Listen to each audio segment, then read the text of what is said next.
Saudara-saudari yang dikasihi oleh Tuhan Yesus Kristus, selamat bertemu kembali di dalam program Arus Hayat Voice. Tema kita kali ini adalah mencari dan memikirkan perkara-perkara yang di atas. Pembacaan Alkitab di dalam Kolose pasal 3 ayat 1 sampai 2. Karena itu, kalau kamu dibangkitkan bersama dengan Kristus, carilah perkara yang di atas, di mana Kristus ada, duduk di sebelah kanan Allah. Pikirkanlah perkara yang di atas, bukan yang di bumi. Demikianlah firman Tuhan. Saudara-saudari yang dikasihi oleh Tuhan Yesus Kristus, di dalam Kolose pasal 3 ayat 1, di sana Paulus menyuruh kita untuk mencari hal-hal yang di atas. Dan di dalam ayatnya yang kedua, dia menyuruh kita untuk memikirkan hal-hal yang di atas. Meskipun Paulus menyuruh kita mencari hal-hal yang di atas dan memikirkan hal-hal yang di atas, tetapi di dalam kitab Kolose, dia tidak memberikan definisi tentang hal-hal tersebut. Namun, di dalam kitab Ibrani, kitab Efesus, dan kitab Wahyu, ada beberapa jendela yang melaluinya kita dapat meneropong surga dan mengetahui apa yang terjadi di sana. Sehingga kita akan mengetahui apakah sebenarnya hal-hal yang di atas yang dimaksudkan itu. Aspek yang pertama, Kristus sebagai kepala dari segala sesuatu. Efesus pasal 1 ayat 20 sampai 23 mengatakan bahwa Allah telah membangkitkan Kristus dari antara orang mati, mendudukan dia di sebelah kanannya di surga, jauh lebih tinggi dari semua pemerintah, penguasa, kekuasaan dan kerajaan, dan tiap-tiap nama dan segala sesuatu telah ditaklukkannya di bawah kaki Kristus. Dan dia diberikannya kepada gereja, tubuhnya, sebagai kepala dari segala yang ada. Kekuasaan yang digunakan Allah dalam membangkitkan Kristus dari antara orang mati telah menjadikan dia kepala dari segala yang ada bagi gereja. Aspek yang kedua, Kristus adalah imam besar kita, yang duduk di sebelah kanan tahta yang maha besar di surga. Di dalam Ibrani pasal 4 ayat 14, dikatakan bahwa kita mempunyai imam besar agung yang telah melintasi semua langit, yaitu Yesus anak Allah. Menurut Ibrani pasal 7 ayat 25, sebagai imam besar surgawi kita, ia sanggup juga menyelamatkan dengan sempurna semua orang yang melalui dia datang kepada Allah. Sebab ia hidup senantiasa untuk menjadi pengantara mereka. Ketika kita berseru kepada Tuhan dan bersekutu dengannya, kita akan merasa ada sesuatu dari surga ditransmisikan ke dalam kita. Seringkali transmisi ilahi ini membuat kita penuh dengan sukacita surgawi. Karena kita mempunyai seorang imam besar yang mendoakan kita, maka kita harus dengan penuh keberanian menghampiri tahta anugerah supaya kita menerima rahmat dan menemukan anugerah untuk mendapat pertolongan pada waktunya.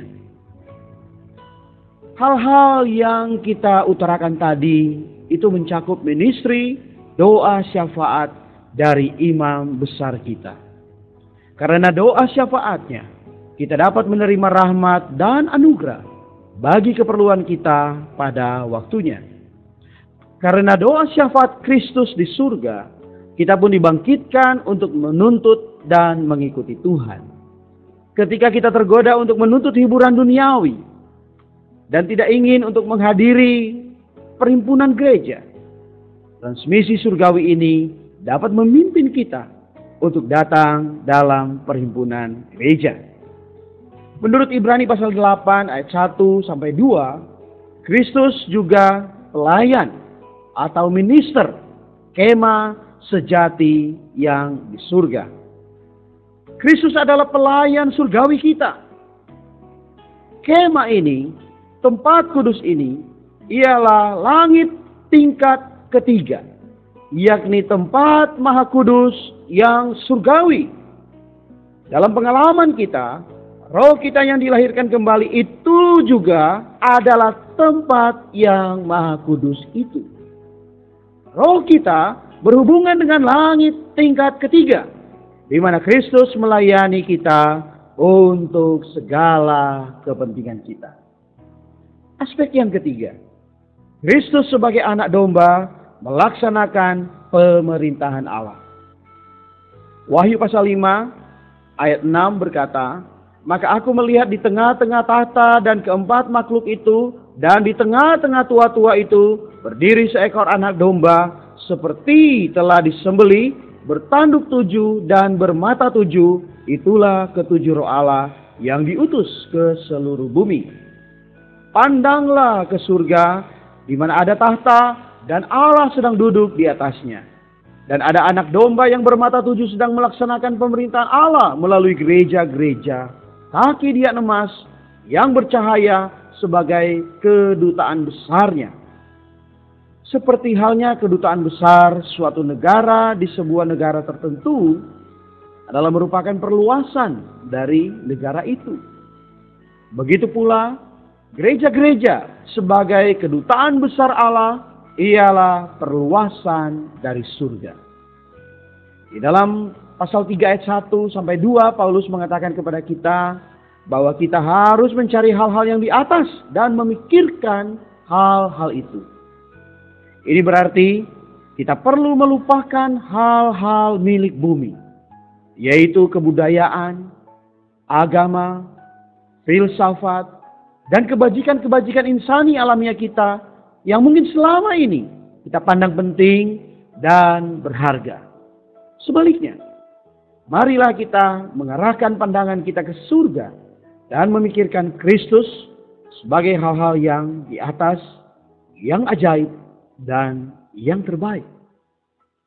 Inilah hal-hal yang dapat membuat kita berubah, sebab hal-hal tersebut mentransmisikan unsur surgawi ke dalam kita. Jangan mau diselingkan oleh agama, filsafat, atau hal-hal yang lainnya. Fokuskanlah perhatian Anda kepada Kristus sebagai hal-hal yang di atas dan tetaplah terbuka kepadanya. Setelah itu, kekayaan-kekayaan ministry surgawi Kristus akan ditransmisikan ke dalam kita dan kita akan ditransformasi serta disusun oleh Kristus. Hal ini akan mengalihkan perhatian kita dari hal-hal yang di bumi kepada hal-hal yang di surga, yakni kepada Kristus yang mulia. Marilah kita belajar mencari dan memikirkan hal-hal yang di atas melalui membuka roh dan seluruh diri kita kepada transmisi ilahi yang mengalir tanpa henti ke dalam roh kita. Mari kita berdoa. Tuhan Yesus, terima kasih untuk transmisi surgawi-Mu.